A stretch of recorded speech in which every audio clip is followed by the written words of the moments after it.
Всем привет! В этом выпуске сделаю обзор на легкий транспортный самолет АН-26. Экипаж этого воздушного транспорта составляет 5 человек.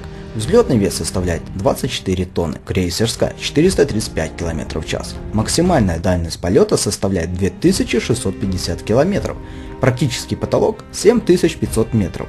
Легкий транспортный самолет АН-26 производился с 1970 года по 1986 год, и всего было выпущено 1393 таких самолета, с которых 420 самолетов на экспорт.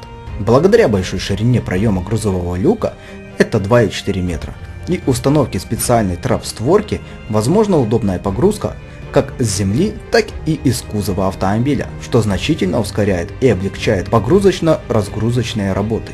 АН-26 оснащен двумя турбовинтовыми двигателями АИ-24ВТ и одним дополнительным реактивным РУ-19А300, установленным в правой гондоле основного двигателя.